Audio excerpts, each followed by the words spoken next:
taunts that wild killer. And we're back with When the World Fell. It's been a while. So, we gotta get back into this, man. We're only on chapter 4. And chapter 4 is called The Release.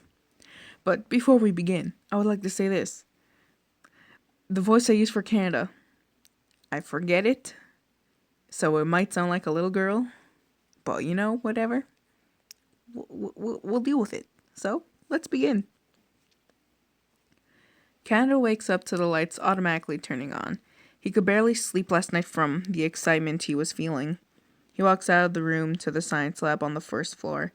As he was walking with Kuma in his arms, he spots a boy staring at the wall. He is obviously distressed, so Canada walks up to him. "Hello," he says softly. The boy with the frown lightly smiles and looks up. "Hello, sir. How are you today?" he asks Canada. I'm just going to the science lab. What are you doing here?" he asks the boy. "Nothing, sir," he tells Canada. "Then where is your dorm? It's not even 9 yet." The boy looks down, holding a folder tightly. "Putting up pictures. I drew. People don't really like it when I put them up. Please don't tell," he says quietly. "I won't. Personally, I think it is a nice change for this place. Your drawings were making me happy." The boy smiles and gives Canada his drawings. "Here, you could have this. I hope they make you happy as I was making them." He hands Canada the folder. Canada smiles and lets Kuma hold the folder. "Thank you very much," he tells the boy. "Okay, well, see you. I need to draw more pictures." The boy runs off as Canada chuckles to himself.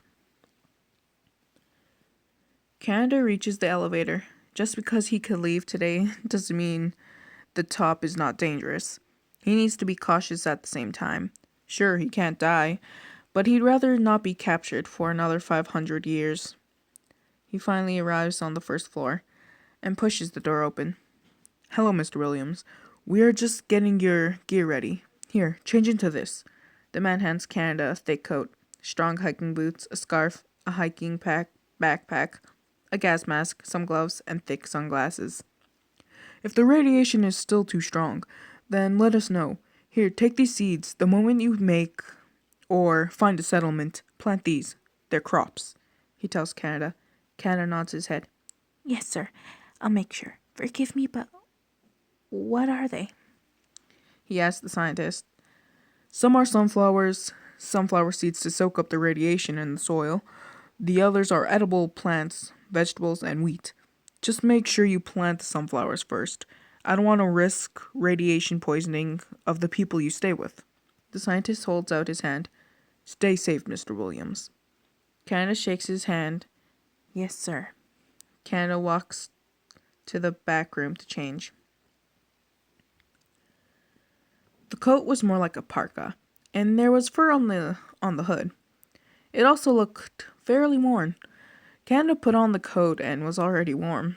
He finishes up the assemble with a dark red scarf around his neck. He then smiles and walks out of the room. "Mr. Williams, I assume you are going to use your human name. People out there will be very dangerous if they hear of your position." The scientist hands him a backpack. "Yes, sir. I'll make sure," Canada tells him. The scientist nods and motions for Matthew to the elevator. "The exit is up here. It is heavily guarded so nobody can get in or out. We've had a few close calls so far. So many people want to leave, and I don't blame them. But radiation clears up in a very long time, and it is extremely damaging to the earth," he tells Matthew. Matthew nods his head. "I've grown weak over the years due to the damage of the earth and deterioration of my people. I'll get sick very easily, sir," Canada explains to him. "But are you likely to die due to radiation?" the scientist asks.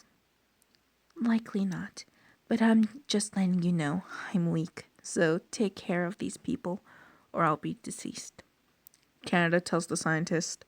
The scientist nods his head, and then the elevator doors open. As they reach They exit. It has occurred to Matthew. Why isn't he as weak as 300 years ago? After the bombs, he grew very ill and very frail. He wasn't able to walk that far, nor eat anything. He was afraid he was going to die. Thankfully, he recovered in the past 200 years after that. Okay, this is it. Be careful, Matthew. The scientist shakes Matthew's hand and opens the thick, heavily guarded door.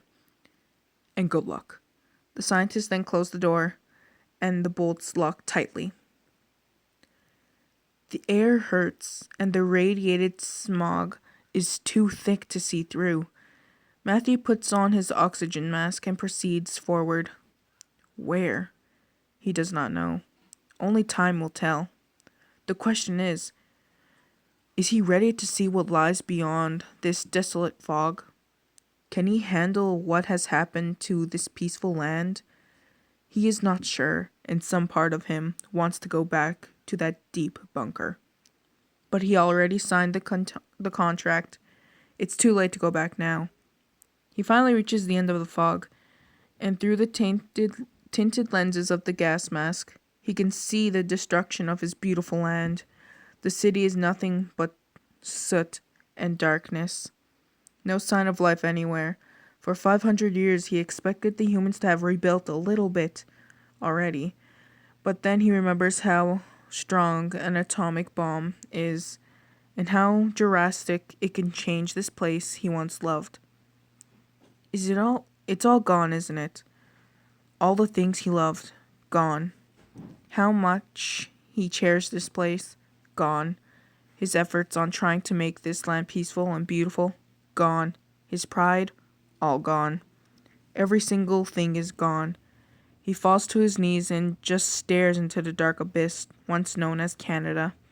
He knew why they targeted Canada, but he didn't want this, and in his heart, he knew nobody wanted it. But it happened. He sneakily stands up and looks at Kuma. We should head out, eh? Chapter end. Damn. Well, he's now finally ventured out into the world, and from the reading this shit, the land is just awful. Buildings destroyed, smog, pretty much the apocalypse as, oh Jesus. Everything's gonna be in the links in the down below. The story, the creator, stuff like that. Like if you liked, comment what you think and what do you think's gonna happen next. And subscribe if you want to. I'll see you guys all next time. Hopefully, if it doesn't take so damn long to upload again. But time will tell. I'll see you guys next time. See ya!